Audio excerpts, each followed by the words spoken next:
जय श्री कृष्ण दोस्तों, राधे राधे। आज मैं चतुर बंदर की कहानी लेकर आई हूँ। वीडियो के अंत तक बने रहे और कहानी सुनिए। किसी नदी के किनारे एक बहुत बड़ा पेड़ था। उस पेड़ पर एक बंदर रहता था।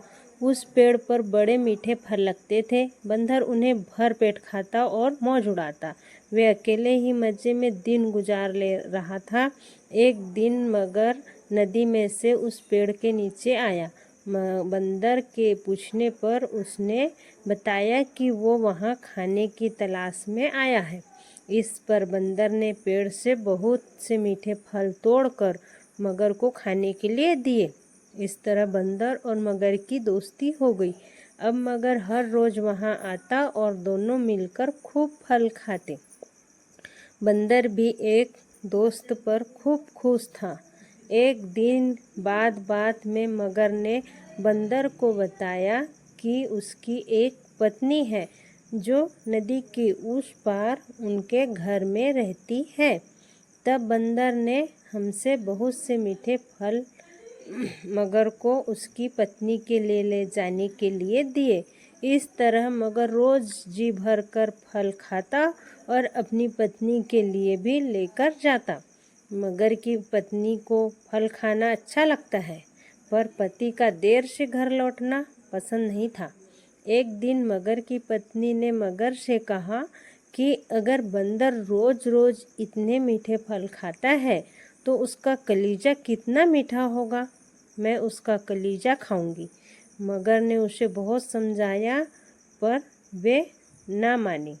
मगर माछ दवावत के बहाने बंदर को अपनी पीठ पर बैठाकर अपने घर लाने लगा। नदी के बीच में उसने बंदर को अपनी पत्नी की कलीजे वाली बात बता दी। इस पर बंदर ने कहा कि वो अपना कलीजा पेड़ पर छोड़ आया है। हमने उसे हिफाजत के लिए पेड़ पर रखा है, इसलिए उन्हें वापस जाकर कलीजा लाना पड़ेगा।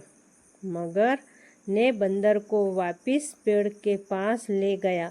बंदर छलांग मारकर पेड़ पर चढ़ गया।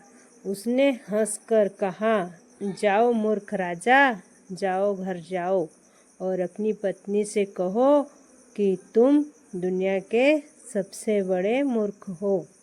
भला कोई भी अपना कलीजा निकाल कर अलग रख सकता है। बंदर की समझदारी से हमें पता चलता है कि मुसीबत के वक्त हमें बहुत धैर्य नहीं खोना चाहिए। तो दोस्तों, इस वीडियो से हमें यह शिक्षा मिलती है कि मुसीबत के समय हमें धैर्य से काम लेना चाहिए। और वीडियो अच्छी लगे तो शेयर करना, सब्सक्राइब करना, लाइक करना। राधे राधे दोस्तों।